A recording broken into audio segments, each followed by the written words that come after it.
এটা চাকি বা মমবাতি এডাল জ্বলাই দিয়া। দেখিবা এন্ধাৰতো তুমি পোহৰ পাবা। কাৰোবাক কথা দিলে কথা ৰাখিবা। বিশ্বাস চিৰদিন পাবা। কাৰোবাৰ মনত বা হৃদয়ত ঠাই পোৱাৰ সহজ উপায় হৈছে বিশ্বাস জন্মোৱা।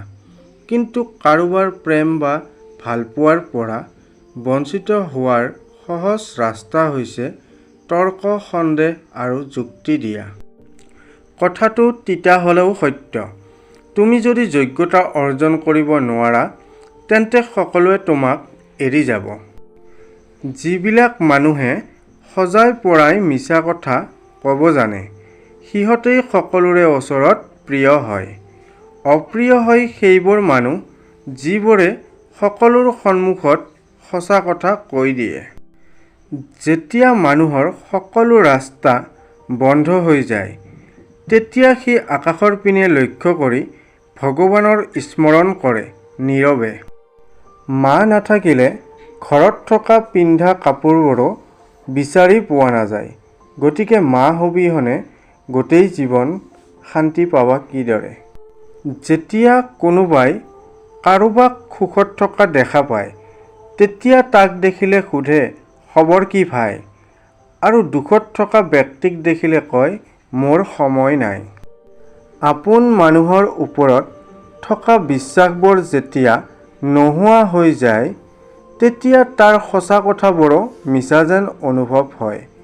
সেয়েহে তোমাৰ ওপৰত যদি কোনোবাই বিশ্বাস বা ভৰসা কৰে, সেই বিশ্বাস বা ভৰসা তুমি কেতিয়াও নাভাঙিবা, কাৰণ লোকচান তোমাৰেই হ'ব। মৰিবৰ বাবে অলপমান বিষ খালেই যথেষ্ট।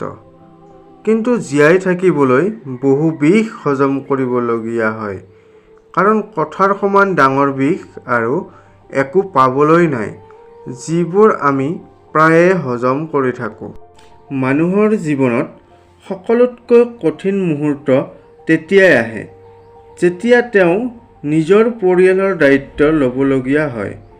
কাৰণ সকলোকে ভালে ৰাখিবলৈ গৈ নিজৰ জীৱনৰ কথা পাহৰি যায় আৰু আনেও তেওঁৰ মনটো বুজিবলৈ বা তেওঁক বুজিবলৈ কোনো ধৰণৰ চেষ্টা নকৰে। যিটো খুব সহজে পোৱা যায়, সেইটো হৈছে ধোকা। যিটো কষ্ট কৰি পোৱা যায়, সেইটো সন্মান।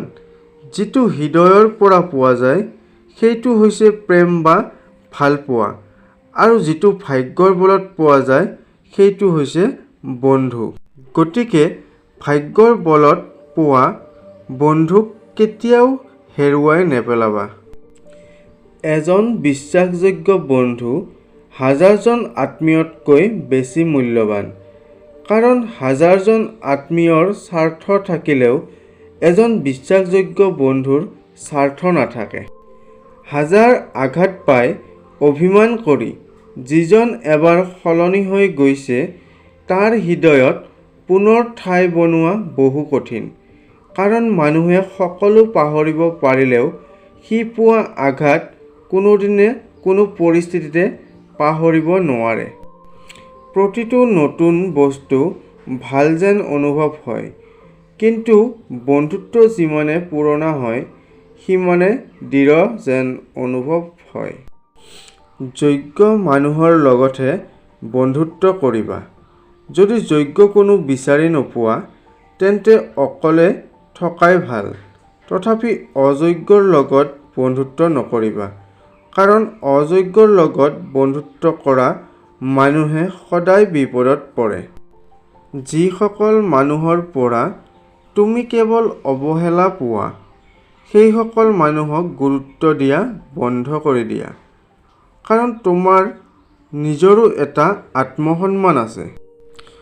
টকা থাকিলে এইখন সমাজত অযোগ্য ব্যক্তিও যোগ্য হৈ যায়।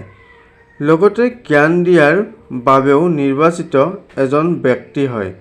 আৰু টকা নাথাকিলে উচ্চ শিক্ষিত ব্যক্তিও বুৰ্বক হৈ যায়। বৰ্তমান যুগটোৱে এনেকুৱা ভাই। আপুনি যিমান নৰম হ'ব, মানুহে সিমানে গৰম দেখুৱাব। উপদেশ দিয়া সহজ, কিন্তু উপায় দিয়া কঠিন। শয়তান লোকসকলে কেতিয়াও শয়তানৰ ক্ষতি নকৰে, ক্ষতি কৰে ভাল মানুহৰ। ধন্যবাদ বন্ধুসকল। আজিৰ এই ভিডিঅ'টি ইমানতে শেষ কৰিলোঁ। ভাল লাগিলে লাইক, কমেণ্ট আৰু শ্বেয়াৰ কৰিব। লগতে চেনেলটো ছাবস্ক্ৰাইব কৰিব।